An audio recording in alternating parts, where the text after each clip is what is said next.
श्रीगुरुभ्यो नमः। हरिः ओम्। आत्मा भिन्नशिवाकारं चिदानन्दघनं गुहं प्रकाशं विमलं शान्तं ब्रह्मण्यं समुपास्महे। शान्तविमलप्रकाश आत्मगुगजिदानन्दमण्डिता प्रकाशानन्दमिथुनासा कुलश्रेणी सदा जयति। सद्गुरुचरणारविन्दाभ्यां नमः। स्वात्मश्री विजिदाय विष्णुमगवश्रीपूरणैकव्रतम् सद्विद्या कविता विलासलगरी कल्लोलिनी दीपकम् बीजं यत्त्रिगुणप्रवृत्तिजनकं ब्रह्मेदि यद्योगिनः शान्ताः सत्यमुपासते तदिहते चित्ते दद्धे श्रीपरे। குருநாதாளனுடைய பரமகிருப்பையில் துர்வாச மகரிஷினால் இயக்கப்பட்ட ஸ்ரீ சக்திமகிம்ன ஸ்தோத்திரத்தினுடைய 14வது ஸ்லோகத்தை பார்த்துட்டுருக்கோம். இதுக்கு முன்னாடி இருக்கக்கூடிய 11, 12, 13 இத்தியாதி ஸ்லோகங்களில் பராபீஜத்தினுடைய பிரபாவத்தை பற்றி ரொம்ப விஸ்தாரமாக சொல்லிட்டு இந்த ஸ்லோகத்தில் பராபீஜத்தை தியானம் எப்படி பண்ணணும், தியானம் பண்ணுறதுனால நமக்கு கிடைக்கக்கூடிய பலன் என்ன அப்படிங்கிறத இந்த ஸ்லோகத்தில் சொல்கிறார். சகல வித்யாப்பிரதமாக இருக்கக்கூடிய பராபீஜம், ஸ்ரீப்பிரதமாகவும் மோட்சப்பிரதமாகவும் இருக்கக்கூடிய சௌஹு அப்படின்னு சொல்லக்கூடிய பராபீஜமானது பகவதீ ஸ்வரூபமாக தியானம் செய்கிறார் இந்த இடத்துல துர்வாச மகரிஷி. அதையே பகவதி அப்படிங்கிற ஸ்வரூபமாகவே இந்த இடத்துல தியானம் பண்ணுறார். பராசக்திக்கு பகவதி அப்படின்னு ஒரு பேர் உண்டு. ஐஸ்வர்யஸ்ய சமக்ரஸ்ய தர்மஸ்ய யசஸஹ ஸ்ரியஹ ஞான வைராக்கியோச்சைவ ஷன்னாம் பகைதீரணா அப்படின்னு பாகவதத்தில் ஒரு ஸ்லோகம் வரும். அதாவது ஐஸ்வர்யஸ்ய சமக்ரஸ்ய, கொஞ்சம் கூட குறைவு அப்படிங்கிறதே ஏற்படாமல் இருக்கக்கூடிய ஐஸ்வர்யம், குறையவே குறையாது, அப்படியே நிறைஞ்சே இருக்கும். தர்மஸ்ய அப்படிங்கிறார். தர்மஸ்ய பிரபுரச்யுதான்னு சொல்லுவோம். அந்த தர்மம் அப்படின்னாலே ராமர் தான். ராமர் அதை எப்படி தர்மத்தை நடத்தணும் அப்படிங்கிறதுக்குன்னே ஜீவிதம் பூரா இருந்து காமிச்சிருக்கார்.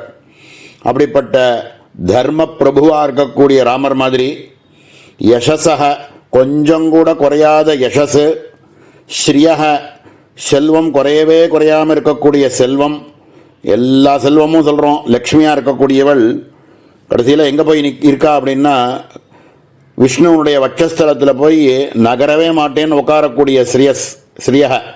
அப்படிப்பட்ட ஒரு ஸ்ரீயஸ், குறையவே குறையாத ஸ்ரீயம், ஞானம் வைராக்கியம் அப்படின்னு சொல்லக்கூடிய இந்த 6 குணங்கள் இருக்கே, இது கொஞ்சம் கூட குறையாமல் இருக்கக்கூடிய ஒரே ஸ்வரூபம் எதுவோ அதுக்கு பகம்னு பேர்.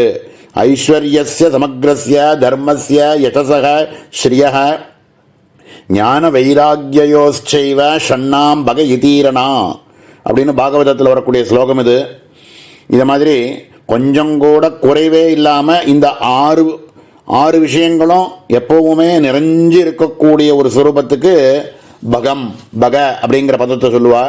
அப்படிப்பட்ட இந்த பகத்தை உண்டு பண்ணக்கூடியவள் யாரோ அவளுக்கு பகவதி அப்படின்னு பேர். இந்த பராபீஜத்தை தியானம் பண்ணுற எந்த ஒரு உபாசகராக இருந்தாலும் அவர்களுக்கு இந்த பகஸ்வரூபமானது உண்டாகிவிடும்.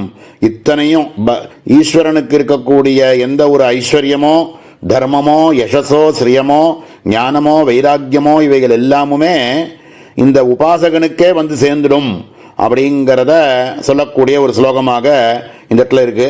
இந்த ஸ்லோகத்தினுடைய அன்வயம் எப்படி இருக்கு அப்படின்னா, ஹே ஸ்ரீபுரே அப்படின்னு கூப்பிடுறார். ஸ்வாத்மஸ்ரீ விஜிதா அஜ விஷ்ணு மகவத் ஸ்ரீ பூரண ஏகவ்ரதம் சத்வித்யா கவிதா விலாசலகரி கல்லோலினி தீபகம் அப்படின்னு அன்வயம். இதில் ஹே ஸ்ரீவித்யாஸ்வரூபிணியாக இருக்கக்கூடிய பரதேவதையே, ஹே பரதேவதே அப்படிங்கிறார். ஸ்ரீ பரே அப்படின்னு 2 பதம் சொல்கிறார். ஸ்ரீங்கிற பதத்தினால ஹே ஸ்ரீவித்யாஸ்வரூபிணி அப்படின்னும், ஹே பரதேவதே அப்படிங்கிறதுனால ஸ்ரீ பரே அப்படிங்கிறார். எந்த ஒரு பீஜமானது ஆத்ம பிரபாவத்தில் பிரம்மா விஷ்ணு இந்திராதி தேவர்களுக்கு கூட ஐஸ்வர்யத்தை ஜெயிக்கக்கூடிய வல்லமை இருக்கக்கூடியது. அதோட இந்த ஜபம் பண்ணுறவாள் எல்லாருக்குமே, நல்ல உபாசகர்கள் எல்லாருக்குமே ஐஸ்வர்யத்தை எல்லாத்தையும் பரிபூர்ணம் செய்யறதையே ஒரு ஒரு விரதமாக ஏக விரதமாக வச்சுட்டு இருக்கக்கூடியவளே அப்படிங்கிறார். சுவாத்மஸ்ரீ விஜிதா அஜ விஷ்ணு மகவ ஸ்ரீ பூரண ஏகவிரதம். ஒரே விரதம் அம்பாளுக்கு என்ன அப்படின்னாக்க, பிரம்மா விஷ்ணு இந்திராதி தேவர்கள் எல்லாரையும் கூட ஜெயிக்கக்கூடிய வல்லமை இருக்கக்கூடிய எந்த ஒரு ஐஸ்வர்யங்கள் இருக்கோ அவர்களுக்கும் இந்த பிரம்மா விஷ்ணு இந்திராதி தேவர்களுக்கும் இந்த பகத்தை கொடுக்கக்கூடியவள். உபாசனை பண்ணக்கூடிய ஒவ்வொருத்தருக்குமே இந்த சௌகுன்ற பராபீஜத்தை யார் யாரெல்லாம் தியானம் பண்ணுறாளோ அவர்கள் அத்தனை பேருக்குமே அவர்களுக்கு சமமாக இருக்கக்கூடிய ஐஸ்வர்யத்தை கொடுக்கக்கூடிய, பரிபூர்ணம் செஞ்சு கொடுக்கறதையே ஒரு ஏக விரதமாக வச்சுருக்கக்கூடிய பரதேவதே அப்படிங்கிறார். சத்வித்யா கவிதா விலாசலகரி கல்லோலினி தீபகம். எந்த ஒரு உத்தமமான இருக்கக்கூடிய ஒரு சகல வித்யைகளையும் அருளக்கூடிய ஒரு ஸ்வரூபமாகவும், ஞானத்தையும் உத்தமமான காவியங்கள் எல்லாத்தையும் ரச்சனை பண்ணக்கூடிய ஒரு கவித்துவ சாமர்த்தியத்தையும் பிரகாசப்படுத்துமோ அப்படிங்கிறார். இந்த சௌகுன்ற பராவித்யை ஜபம் பண்ணுறதுனால உத்தமமான சகல வித்யைகளுக்கும் அதிபதியாக இருக்கக்கூடிய ஞானத்தையும் கொடுத்து, காவியங்கள் எல்லாத்தையும் கூட ரச்சனம் பண்ணக்கூடிய அளவுக்கு சாமர்த்தியத்தையும் பிரகாசப்படுத்தக்கூடிய பரவித்யாக இருக்கக்கூடிய சௌஹு அப்படின்னு சொல்லக்கூடிய பரவித்யா அப்படிங்கிறார்.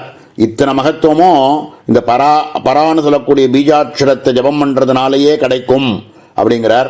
மேலே திரிகுண பிரவருத்தி ஜனகம் எத் பீஜம் எது யோகினஹ சாந்தா சத்யம் பிரம்ம இது உபாசதே தத்தே இக சித்தே ததே அப்படின்னு அன்வயம்.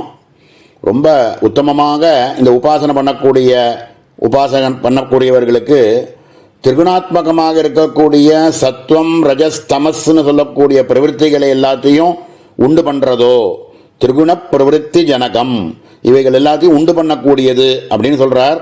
வாஸ்தவத்தில் இந்த திரிகுணத்துக்கும் அதீதமாக இருக்கக்கூடிய துரிய ஸ்வரூபத்தையே கொடுக்கக்கூடிய வல்லமையும் இந்த பராதேவதைக்கு உண்டு. திரிகுண பிரவருத்தி ஜனகம் எத் பீஜம், எந்த ஒரு பீஜம் சௌகுண சொல்லக்கூடிய எந்த ஒரு பீஜமானது மகா யோகிகள் எல்லாருக்குமே பரமசாந்தமான ஞானிகளுக்கும் சத்தியஸ்வரூபமாகவும், இதுவே சத்தியஸ்வரூபம், இதே பராஸ்வரூபமே தான் சத்தியஸ்வரூபம் அப்படின்னும், ஞானஸ்வரூபம் பிரம்மஸ்வரூபம் அப்படின்னு மோட்சப்பதமாகவும் இந்த அனுபவத்தை கொடுக்கக்கூடியது. அப்படின்னாக்க இது ஏதோ ஸ்தூல சூக்ஷ்ம காரணம்னு சொல்லக்கூடிய பரான்னு சொல்லக்கூடிய தியானங்களுக்கு மேலே அனுபூதியையே கொடுக்கக்கூடியது, மோட்சப்பிரதமாகவும் அனுபவத்தையும் கொடுக்கக்கூடியது அப்படிங்கிறத உபாசதே தத்தே இக சித்தே ததே. அப்படிப்பட்ட இந்த பராபீஜமாக இருக்கக்கூடிய சௌஹு அப்படிங்கிற இந்த பீஜத்தை இந்த ஜென்மாவிலேயே என்னுடைய சித்தத்தில் நான் பாவிக்கிறேன், என்ன பாவிக்கிறேன் அவர் சொல்கிறார். வாஸ்தவத்தில் இதை யாரெல்லாம் இந்த மந்திர ஜபங்களை பண்ணுறாலோ அவர்கள் எல்லாருக்குமே இந்த திரிகுணாத்மகத்தையும் கொடுத்து அதுக்கு மேலே இருக்கக்கூடிய திரிகுணத்துக்கும் அதீதமாக இருக்கக்கூடிய சத்தியம் ஞானம்னு சொல்லக்கூடிய மோட்சஸ்வரூபத்தையே காரணத்தையே நமக்கு யோகிகளுக்கெல்லாம் எது சாந்தியை கொடுக்கறதோ அதை இந்த பராஸ்வரூபமே கொடுத்துடும் அப்படிங்கிறத இந்த இடத்துல ரொம்ப ஸ்பஷ்டமாக சொல்கிறார்.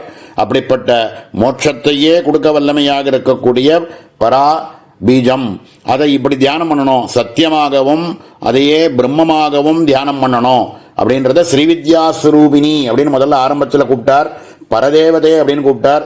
இப்படியாக இந்த பராஸ்வரூபத்தை தியானம் பண்ணினவாளுக்கு இங்கே இந்த பிரபஞ்சத்தில் இருக்கும்போது அவளுக்கு தேவைப்படக்கூடிய சத்தும் ரஜஸ்தமஸ்னால் ஏற்படக்கூடிய சர்வமும் கிடைச்சு அதுக்கு மேலே இருக்கக்கூடிய மோட்சம் அப்படின்னு சொல்லக்கூடிய ஒரு புருஷார்த்தமும் கிடைக்கும் அப்படிங்கிறத சொல்கிறார். இப்படியாக இதுக்கு முன்னாடி 5வது ஸ்லோகத்திலேருந்து ஆரம்பித்து 14வது ஸ்லோகம் வரைக்கும் சங்கேத சார மூலவித்யா அப்படின்னு சொல்லக்கூடிய மந்திரத்தையும் பாலா மந்திரத்தில் இருக்கக்கூடிய பிரபாவத்தையும் அதனுடைய மகத்துவத்தையும் ரொம்ப விஸ்தாரமாக சொல்லிட்டு இதோட இந்த சங்கேதசார மூல வித்யா பாலா மந்திரத்தினுடைய விஷயங்களை பூர்த்தி பண்ணிட்டு அடுத்த ஸ்லோகத்தில் ஒரு பீஜாட்சரத்தையும் பஞ்சதசி மந்திரம் மாதிரி இருக்கக்கூடிய மந்திரங்கள்லையோ அல்லது இந்த சங்கேதசார மூல வித்தியையோ பாலா மந்திரத்திலேயோ இருக்கக்கூடிய ஏதாவது ஒரு அக்ஷரத்தை எடுத்துட்டு அதையே ஜபம் பண்ணுறதுனால கிடைக்கக்கூடிய பலன் என்ன அப்படிங்கிறத அடுத்த ஸ்லோகத்தில் சொல்ல போகிறார்.